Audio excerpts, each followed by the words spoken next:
Hello friends, this is Sanjay. In this 5-part series, I have covered an overview or a quick revision of interpretation of statutes and principles of legislation as per the Karnataka State Law University, that is KSLU LLB syllabus. The syllabus is common for both the 3-year and 5-year LLB. In each part of the series, I have covered one unit from the syllabus. While I have included all the topics and concepts as mentioned in the syllabus for each unit, the order or the sequence of the topics may be a little different for better explanation. This is video 2, unit 2, aids to interpretation. When you have to interpret a statute, the courts will make use of some internal and external aids to interpretation. What are these aids? Aids are things that help or assist in any task. For example, tools like a spanner or a screwdriver are the aids that you will use in repairing something. Or a calculator is an aid that you will use in solving a mathematical problem. So the aids to interpretation are all those things that help you in both interpretation and construction of statutes. Aids can be internal or external. All those things that can be found inside the statute itself are internal aids. We can also refer to these as parts of the statute. Everything else that can be used to interpret a statute but is not available inside the statute itself is an external aid.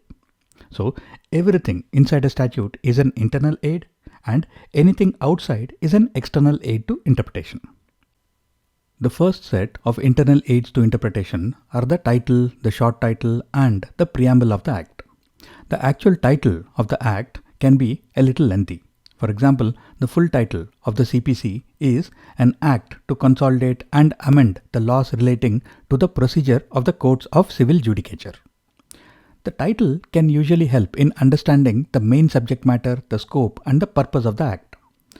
Because the full title is lengthy, most acts will have a short title, which is the normal title that is used to refer to the act.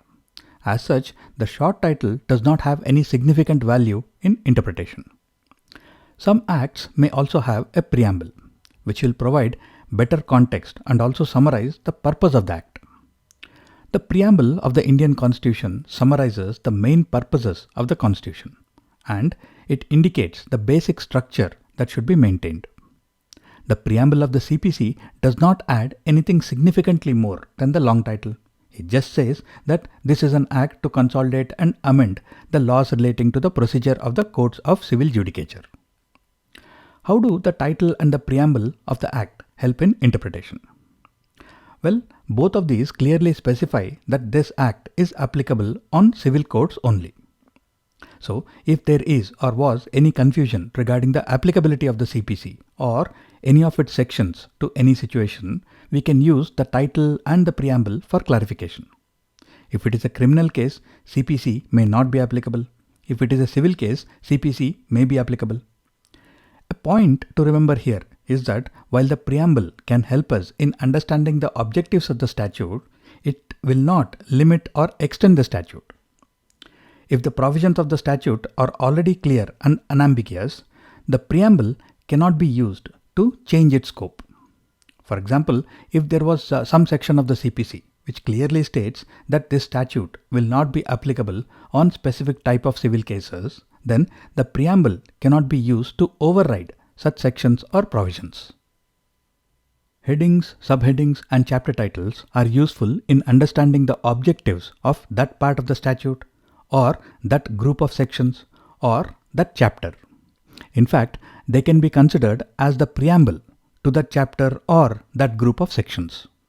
Here again, the ground rule is that if the sections are clear and unambiguous, then the headings and the titles cannot be used to increase or decrease the scope of the sections. The courts have repeatedly ruled that the headings and titles should be used for interpretation or construction only if there is a doubt or ambiguity in the actual sections or provisions. In general, marginal notes are not given too much importance in the interpretation of statutes. However, they are useful in some situations. For example, if the words of a section are open to more than one interpretation, then marginal notes can sometimes be used to resolve the ambiguity or to reinforce an interpretation. Or if a section is very complex, then the marginal notes may be used to understand the overall context of the provision. Now here it is very important to understand whether the marginal notes were part of the original bill, which means that they were vetted and approved by the legislature, or they were added subsequently. If they were part of the original bill, it means that the legislature reviewed these marginal notes as well. So the marginal notes will have more importance. But if they were subsequently added after the Parliament passed the Act, then the marginal notes will have very minimal impact in the interpretation of statutes. If you look at the structure of some of the lengthier or longer central and state legislations like the Nyaya Sanhita or the Suraksha Sanhita, the document may have several components to make it easier to read and easier to reference. The statute may be divided into different parts. The parts may have different chapters. Like you can see that the Income Tax Act has different chapters. The chapters will have different sections. Some of the sections may have subsections. Some of the subsections may have clauses, and some of the clauses may have subclauses. This kind of a structure gives a logical flow to the entire document. But remember, it is not necessary to follow this complete structure. If it is a simple and a short statute, it may just have sections and some subsections. Sometimes a statute may start off with just sections. But when subsequent amendments are made, the subsections, the clauses, the subclauses may be inserted to change, to expand, or to restrict the scope of that statute.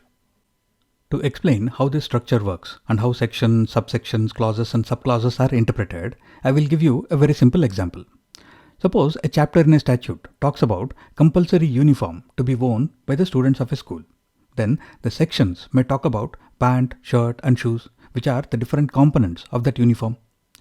In shoes, the subsections may specify that from Monday to Thursday only leather shoes must be used, and on Friday only canvas shoes must be used. And the clauses may specify that even in leather shoes only black and blue colors are allowed. Suppose students started wearing leather shoes of various shades of blue, such as sky blue, fluorescent blue, etc. Then the subclauses may be added to make this clause more specific, such as clarifying that blue does not mean any shade of blue, it can only be navy blue or dark blue. So by using subsections, clauses and subclauses, the law can become more specific and avoid any confusion or misinterpretation. For example, if a student comes to school on a Saturday and there is no specification mentioned here about what shoes to wear on a Saturday, then this statute can be interpreted in a way that even slippers or sandals are allowed on Saturdays. If the intention of the statute was that students should wear shoes on all days if they are coming to school, then such a clause should have been added, or they could have added a subsection for Saturdays and Sundays also. Right? But when it comes to pant or shirt, the statute doesn't specify anything about which day what to wear. So it can be interpreted that pant and shirt should be worn on all days if the student comes to school. You can also argue that since nothing is mentioned, pants and shirts are not mandatory on Saturdays and Sundays.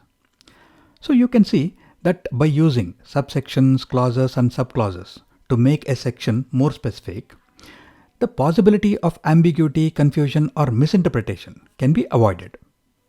This is an example from the Bharatiya Nyaya Sanhita. There is a section 2 that deals with definitions, and there is a subsection J which defines High Court. The clauses 1, 2 and 3 specify what all can be considered to be a High Court. If they wanted to make it more specific, they could have used some subclauses also. One of the basic principles of interpretation of statutes is that statutes should be read as a whole, which means that if you are reading a section, then you should also read the subsections, the clauses and the subclauses and interpret all of them as a whole. You cannot choose specific clauses, subsections or subclauses and interpret them independently. Definitions and interpretation clauses are very important since they define the terms used in the statute, and they help in significantly reducing the ambiguity about the application of the statutes. Definitions or interpretations can be restrictive or they can be expansive. For example, a restrictive definition may say that the term car means a four-wheeled car only, and an expansive definition may say that the term car includes vehicles with any number of wheels. So cars with 3, 4 or 6 wheels are also covered by the statute. Illustrations are examples which show how the statute can be implemented. They are not part of the law itself, but they can help in explaining what the law means by showing how it might be applied in a real-life situation. Here, the illustrations are helping us understand that if A says this, then this is how the statute will be applicable. But if A says this, then this is how the statute will be applicable. Illustrations cannot increase or decrease the scope of a section. Exceptions tend to narrow down a broad general section. They specify situations when an otherwise general rule does not apply. For example, a statute may say that the speed limit for cars on a road is 80 km per hour, and the exception may say that the speed limit for three-wheeled cars cannot exceed 60 km per hour. So, the general 80 km speed limit will not apply in this exceptional case. Provisos are conditions or qualifications attached to specific sections in a statute. As we can see in this example, there are 4 provisos, which are stating situations where this section will not be applicable. Now you'll see that the provisos seem to be very similar to exceptions, because exceptions also state situations where a section is not applicable. So why are these called provisos and not exceptions? Well, there is a difference. While an exception narrows down the application of a general rule, a proviso carves out specific conditions. Using our car speed limit example, the section may say that the speed limit for cars is 80 km per hour. The exception may say that if the car only has 3 wheels, then the speed limit is 60 km per hour. And the proviso may say that this exception will not apply if the car is being used as an ambulance, which means that the proviso is carving out a specific condition when the section or the exception will not apply or will apply in a different way. So to summarize, an exception will narrow down the scope, such as from 4 wheels to 3 wheels, and a proviso will refer to a specific condition or situation, such as when the 3-wheeled car is being used as an ambulance. And provisos typically start with the provided or provided that. Explanations are part of the statute and very important in the interpretation of sections. They typically clarify on the intent of the section, the meaning of the terms used, and how the section can be applied. An explanation can also expand or reduce the scope of the section. Here, the explanation to section 28 of the Indian Penal Code is clarifying that for something to be counterfeit, it is not essential that it should be an exact copy. The explanation to section 29 is expanding on the scope of the term document by stating that it does not matter what is the substance or the material used to write, or what is the substance or material on which the writing is done, and whatever may be the purpose, it will still be considered as a document. So a document can be printed text on paper, or designs carved on a stone, or a photograph of something. All of them will be considered as documents under section 29. Punctuation marks are the symbols used to separate sentences or parts of a sentence, and also to convey the intent of the author. Full stop, comma, colon, semicolon, question mark. These are some of the punctuation marks used in English language. In the first sentence, there are no punctuation marks, so the sentence is not clear. It is also ambiguous because it can be interpreted in multiple ways. In the second sentence, the author is stating that he is going and he is asking the second person if he is coming. And this is clear because of the comma which separates the two parts of the sentence, and also the question mark at the end. In the third sentence, the author is stating that he is going and that the second person is also coming with him. He is not asking, it is not a request, it is a statement or a command. This is indicated by the exclamation mark. In the fourth sentence, the author is not sure about anything. He is asking whether he is going and whether the second person is coming. This is indicated by the question marks after each of these sentences. So you can see that the meaning of the words changes due to the usage of the punctuation marks. In this example, you can see that there is no comma after or stocks and or exhibits, which means that this entire part, or stocks or exhibits or offers for sale, has to be read as a single sentence, which means that simply stocking something is not punishable, or simply exhibiting it is not punishable, but stocking or exhibiting something for sale is punishable. As such, punctuation marks are used for providing clarity on the meaning and intent of the sections, and punctuation marks cannot be used to arbitrarily increase or decrease the scope of a statute. Non-obstante clauses, which are also referred to as notwithstanding clauses, are used to establish priority or overriding effect over provisions or sections or even entire statutes. They usually start with the words notwithstanding, but they can also start with other words, like this one here, which starts with the words nothing contained in this section, which is also a form of a non-obstante clause. To explain this in a simple manner, let us use an example. If there are two provisions or sections or even two statutes that seem to operate on the same subject, then the non-obstante clauses can be used to establish priority. It is like if a section says you should listen to your teachers, you should listen to your relatives, you should listen to your friends, and then comes the non-obstante clause, which states that notwithstanding anything contained in this section, you should listen to your parents. So the non-obstante clause gives one rule or one law priority over the others, even if those other rules or laws might normally apply. In this statute, this section 9C is referring to a grievance redressal system, which includes a redressal committee. So it is evident that this redressal committee's purpose is to address the workers' disputes. There are also other provisions or sections in this Act that allow workers to raise grievances or disputes. Section 9C, subsection 5, is the non-obstante clause that establishes the priority of the worker's right to raise an industrial dispute under other provisions of the Act, even if a grievance redressal committee is set up. This clause is prioritizing the worker's rights over whatever is contained in this section.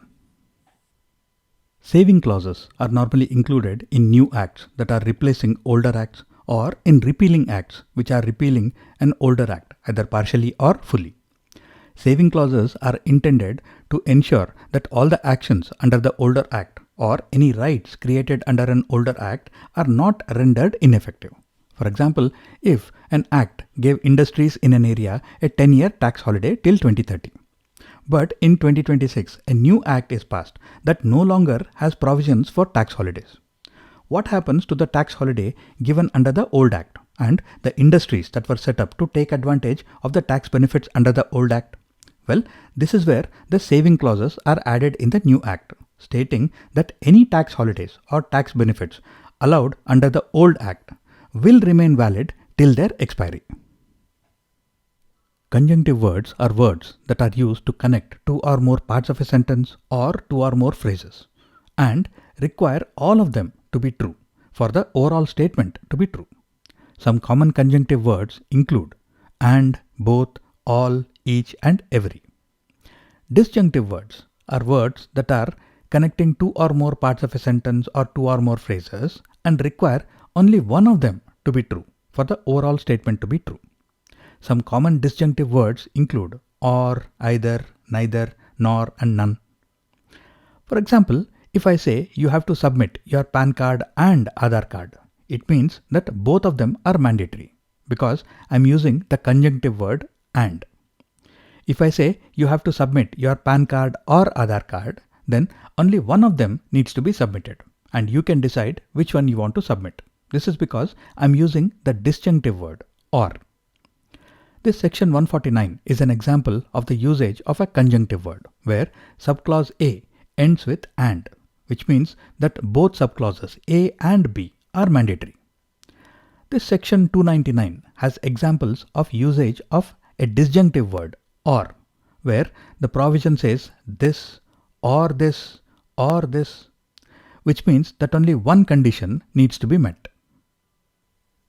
Schedules are supplementary documents attached to a statute to provide additional information or details that are not directly included in the main body of the statute. For example, the Constitution talks about the union list, the concurrent list, and the state list of subjects on which the union, the state, or both can legislate. But the actual contents of the lists are not in the article itself. They are included in the 7th schedule, which is around 15 pages in length. Similarly, many statutes have schedules where they provide extra information that helps clarify and give additional details. Since they provide more details and are referenced in the relevant sections or provisions, schedules are normally considered as an integral part of the statute itself. If there is a conflict between the provision and the schedule, then the provision will have to be considered as authoritative. Annexures and appendices are similar to schedules in some ways, but the key difference is that annexures and appendices are usually not referenced in the sections or provisions, and they are more procedural in nature. For example, annexures may include things like forms or formats or additional instructions. Though they are not as important as schedules, annexures and appendices can still provide some context and some help in understanding the details of a statute.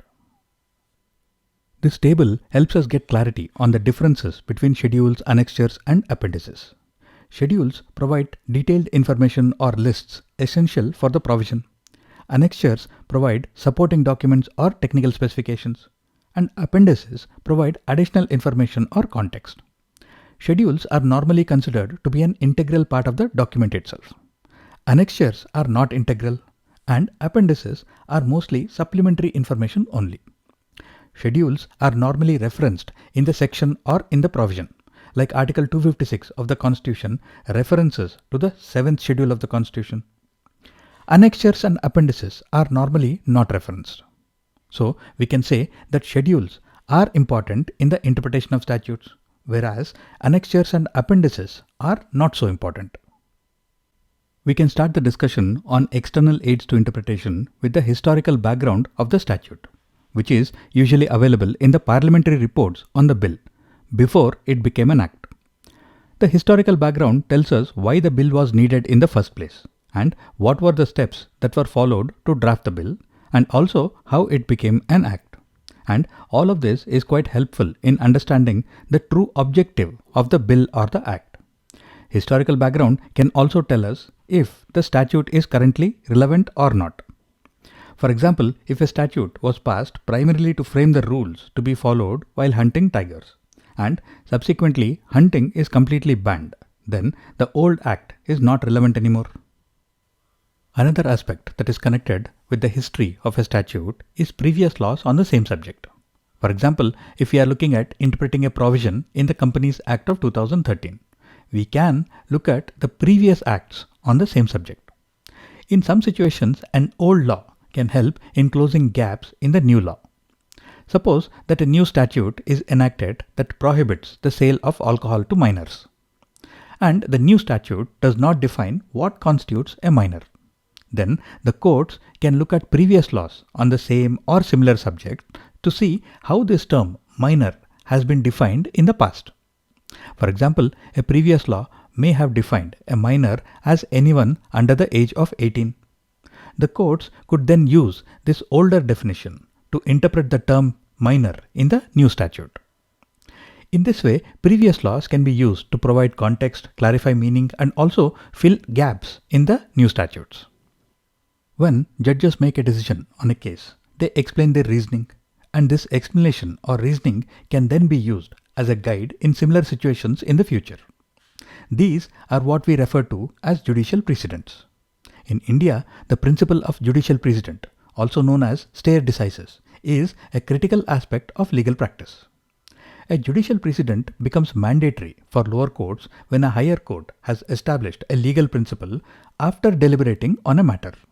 So, precedents set by the Supreme Court should be mandatorily followed by all courts across India, and precedents set by a high court should be followed by the courts that fall under its jurisdiction. Which means that if the higher courts have interpreted a statute in a specific way, and a lower court is faced with the same or similar questions, then the precedent set by the higher court needs to be followed. Legislative history is similar to historical background, but it is more focused on what happened in the legislative process. For example, why was the new law required? When was the bill introduced? What happened with the specific bill? What were the amendments to the bill before it became an act? What were the subsequent amendments made to the act? Documents like the Law Commission reports can help in understanding the legislative history of a statute, and it can help the courts interpret the true intent of the legislature. References to other statutes is quite self-explanatory. If you look at this example from the SEBI Act, it is making references to other acts such as the Companies Act, the Securities Contracts Regulation Act. Many statutes make references to other statutes for meanings, definition, context, and exceptions. This cross-referencing ensures that there is no ambiguity. And in a case of two statutes covering the same subject, one of the statutes itself will clarify which statute between the two takes precedence. All of you are familiar with dictionaries. They give us the meaning of words and also how these words can be used in sentences. There are also specialized law dictionaries that focus on legal terminology. Sometimes statutes include words that are a little unclear, or there might be a situation where there is a doubt on how a particular word should be interpreted. And dictionaries can be quite useful here. You can find plenty of High Court and Supreme Court decisions which reference to dictionary meanings of various words. The Supreme Court has observed that the dictionaries can always be referred to in order to ascertain not only the meaning of the word but also the general usage of such words. Of course, dictionary meanings and definitions should be used for understanding the common usage of the words only. Dictionary meanings cannot be used to change the context of the law itself. Foreign judgments may have persuasive value, but it is not mandatory for Indian courts to follow them. We can see court decisions referring to foreign judgments, especially judgments from common law countries, whose judicial systems can be traced back to the British legal system. Foreign judgments are often used in situations where a particular statute has been written using a foreign statute as a base. For example, there are several features of the Indian Constitution that are based on the constitutions of other countries.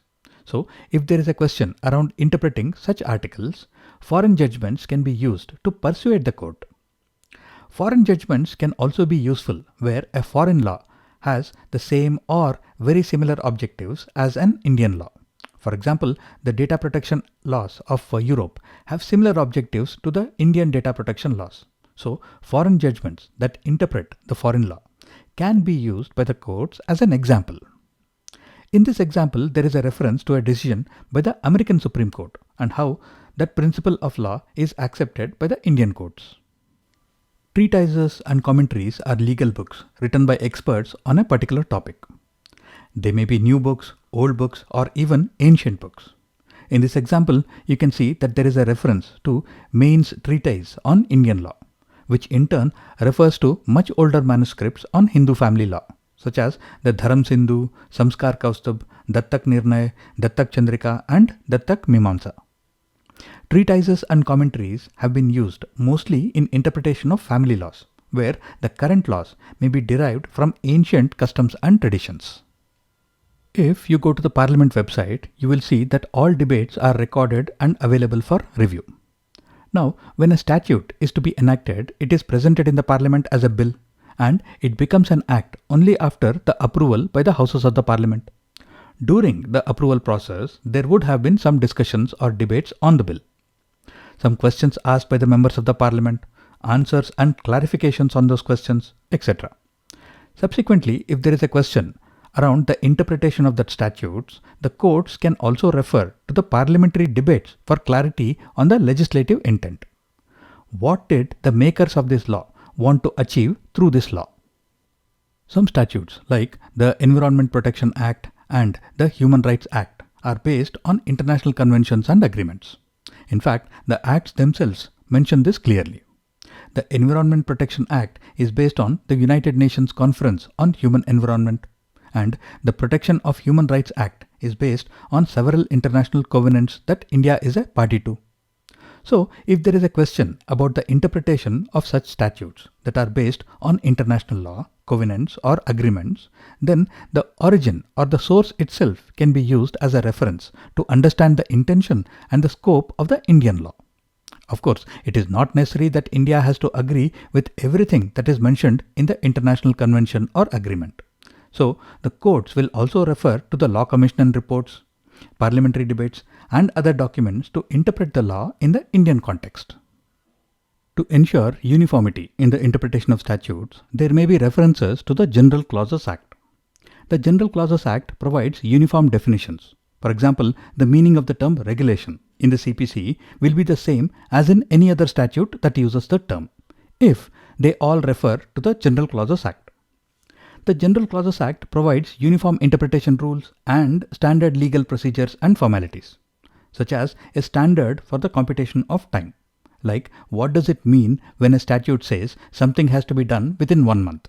Is it 28 days, 30 days, 31 days? And the General Clauses Act can also provide a clear definition of the powers and functions of authorities. So, the General Clauses Act is an important aid in the interpretation of statutes. The courts will have to consider social, political, economic, and scientific developments while interpreting statutes.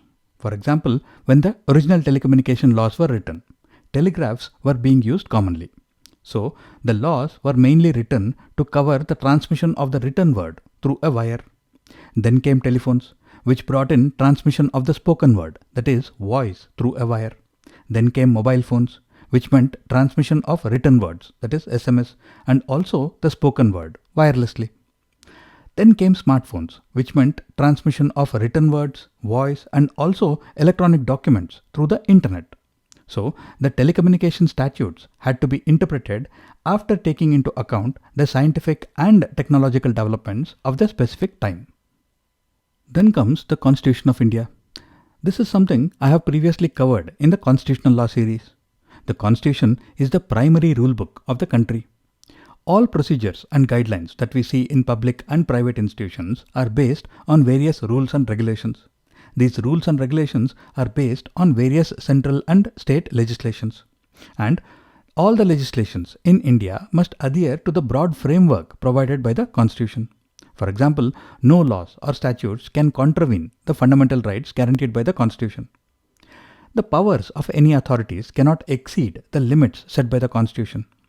So, whenever there is a question of the interpretation of any laws, especially if the law seems to be interfering with fundamental rights or constitutional rights, or seems to be in contravention of any other article of the Constitution, then the Constitution itself should be used as an aid to interpretation. Travaux Preparatoires is a French term that simply means preparatory works.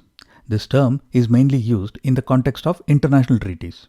It simply means that when interpreting an international statute or a treaty, we should look at the negotiating history, the drafting history, and any reference documents that were used during the drafting and the discussions about the treaty. These are nothing but the preparatory works done before the treaty was signed and agreed. Article 32 of the Vienna Convention on the Law of Treaties talks about supplementary means of interpretation. It says that if the plain language of a treaty is ambiguous or obscure, or if the normal interpretation of a treaty based on its plain words is leading to an absurd or unreasonable meaning, then supplementary means of interpretation, including preparatory works of the treaty, can be used for interpretation. As I mentioned earlier, this preparatory work is nothing but Travaux Preparatoires. Pari materia means on the same subject or matter. So, statutes in pari materia means statutes that cover the same subject or same matter. For example, the Indian Contract Act and the Sale of Goods Act both deal with contracts. So, at a higher level, they have the same subject. The Code of Criminal Procedure and the Indian Evidence Act both deal with criminal law and procedure.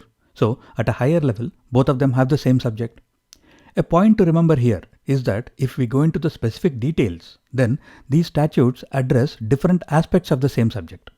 While the Indian Contract Act covers a wider range of contracts, the Sale of Goods Act is more focused on contractual transactions associated with the sale of goods.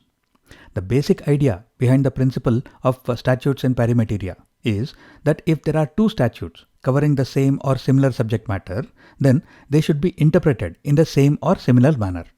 For example, you cannot have one rule for general contracts under the Contract Act and another rule for contracts under the Sale of Goods Act. Otherwise, there will be contradiction and confusion. So, statutes covering the same or similar subject should be interpreted in the same or similar manner. To identify statutes in pari materia, the Delhi High Court specified some tests in its decision in the Rais-uz-Zama versus State of Delhi case. It said that if two or more statutes have been given a collective title, like criminal laws or contract laws, then it signifies that the set of statutes are in pari materia. Or if two statutes have to be construed as one. For example, the Companies Act and the Companies Amendments Acts have to be construed as one act. Then such acts are in pari materia. Acts having short titles that are identical, apart from the calendar year. For example, the Finance Act 2020, the Finance Act 2021, 2022, 23, all of these have identical titles except for the year, which means that these statutes are in pari materia.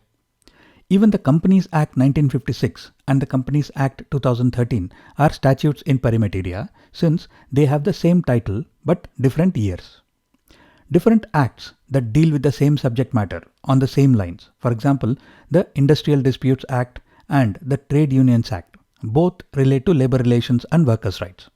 Both contribute to the framework governing industrial relations. Therefore, they are statutes in pari materia. The Sale of Goods Act and the Consumer Protection Act both deal with the rights of buyers and sellers and warranties and other conditions regarding goods. Both acts are designed to protect the interests of the buyers and sellers in the marketplace. Therefore, they are in pari materia. With regards to how to use this principle of statutes in pari materia in interpretation, the Supreme Court has provided clarifications in various decisions. Two statutes dealing with the same subject matter must be interpreted harmoniously. The language of one statute can be clarified by referring to the other statute in pari materia. And the doctrine of pari materia applies even when the statutes are not in pari materia in every respect, that is, they are not exactly same. India has many laws that were originally enacted during the British Raj in 1836, 1842, 1850, and many of these statutes are still valid, even though they are more than 150 years old.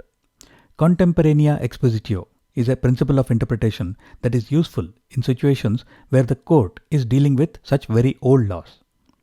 This term is a Latin phrase which means contemporary exposition. The basic idea here is to interpret a statute by understanding the social, historical, and linguistic context in which the law was created. That is, we have to look at the contemporary factors when the law was originally created. This will help us understand the legislative intent behind the law and why it was created.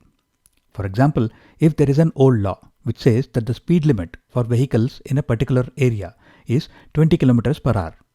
When we look at the contemporary situation when the law was enacted, it could be that there were no motor cars at that time. The term vehicles in that old law referred to horse-drawn carriages. Or if the rules for an exam say that no calculators allowed, and these days people don't use calculators much at all since we use smartphones.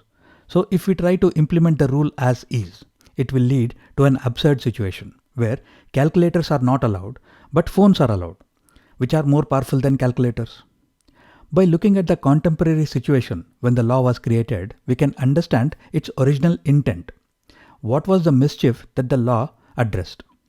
The court can then decide whether the law is currently relevant or not, and how the law can be enforced in the current situation, and what are the changes that may be required to make the law suitable for the current society. In some landmark cases, the court has emphasized that when interpreting old laws, the state of affairs prevalent when the law was enacted should be taken into consideration, and also that this principle is more of a guidance and not a rule.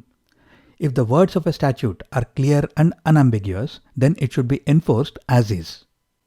If you go to the Ministry of Home Affairs website, you will see that there is a section containing reports by various judicial commissions or inquiry commissions. These commissions are appointed by the government or by the courts when there is a need for a thorough and independent investigation into a specific serious issue or event, especially those which affect the interests of the wider public. For example, there is a report here by an inquiry commission looking into the issue of illegal mining in the state of Jharkhand. If a court is dealing with this specific case, then the inquiry report provides a better understanding of the situation where the statute needs to be interpreted. For example, when the Bhopal gas leak happened, it was one of the world's largest industrial accidents, and probably none of the laws that existed at that time were designed to deal with such a situation.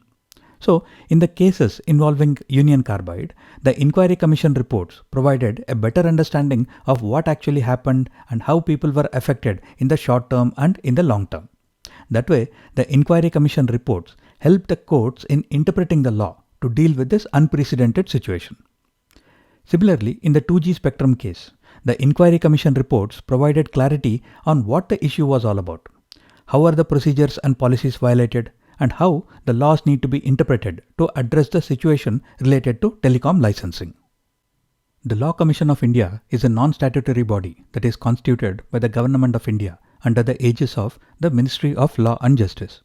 The Law Commission primarily conducts research on various topics in the field of law, and the Commission makes recommendations to the government. These recommendations may be for creating new laws, for amending existing laws, for scrapping old laws, or for reviewing the interpretation of various laws. The normal tenure of the Law Commission is 3 years, and during this period, they can submit several reports on various topics. You can find all the Law Commission reports on their official website. For example, this report number 274 was one of the 15 reports published by the 21st Law Commission.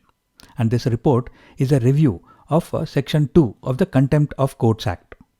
If you look at the contents of the Law Commission report number 274, it is a very elaborate and comprehensive document. It starts with the history of the concept of contempt of court in India. It looks at the existing provisions which address this mischief. What is the international scenario? What has been the judicial approach on contempt? What is criminal contempt? What does not amount to contempt? And the conclusions and recommendations that can be drawn on the basis of all of these. These recommendations may have led to changes in the policies or procedures, or even changes to the law itself. When a court has to interpret a statute to deal with a situation involving a contempt of the court, these Law Commission reports provide a comprehensive background on the topic and the associated statutes. In the Aadhaar case, the court referred to multiple Law Commission reports that touched upon the privacy implications of Aadhaar. In the Triple Talaq case, the court referred to reports that focused on family law reform. In the Vishaka Guidelines case, the court referred to the 84th report that addressed the key issue of the case. Another interesting aspect is that over the years, several Law Commission reports have covered topics related to interpretation of statutes as well, such as the need for clarity while drafting laws, the usage of legislative history as an aid in interpretation, the basic principles of interpretation, the importance of considering the original context and purpose behind a statute, the usage of the General Clauses Act for interpretation, and interpretation issues in the context of evidentiary laws. Therefore, we can conclude that Law Commission reports are a very important external aid to statutory interpretation. India does not have a national language, but there is a concept of official languages. An official language is used for official purposes by the legislature, the executive, and the judiciary. If you look at the various states and the union territories, they use many languages as their primary and secondary official languages. The language spoken by the majority of the people in that state is usually the primary official language of the state. Apart from the 22 official languages listed in the 8th schedule of the Constitution, some of the states also use other languages like Bhojpuri, Nepali, etc. The central government uses Hindi as the primary official language and English as the secondary official language. The Supreme Court uses English as its primary official language but allows the use of Hindi in specific situations. The High Courts mostly use the official languages of the states where they are located and also English. When central legislations are published, they are usually available in Hindi and English only. The Official Languages Wing of the Central Legislative Department provides official translations of some of the important statutes in some of the other official languages of India. But not all of the statutes have been translated. The states will also have their own department or directorates that also provide a translated version of central legislations in the official languages of the state. For example, the Karnataka government's Directorate of Translations provides Kannada translations of most central acts. Some rarely used acts may not have been translated, or some very new acts may still be in the process of being translated.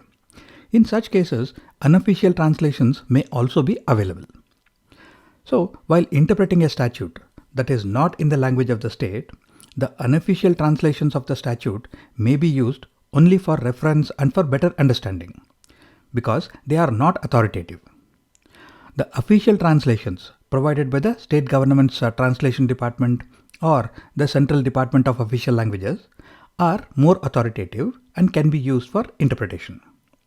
If any question or doubt arises while using these translations, then the original versions of the statute in Hindi and English should be used as the most reliable versions. If there is a contradiction between the Hindi and the English versions of the same statute, then the courts can evaluate on which version best represents the will or the intent of the legislatures and interpret the statute accordingly. With that, we will end this video. If you have any questions or feedback, post a comment below, and I will see you soon in the next video. Take care and Jai Hind.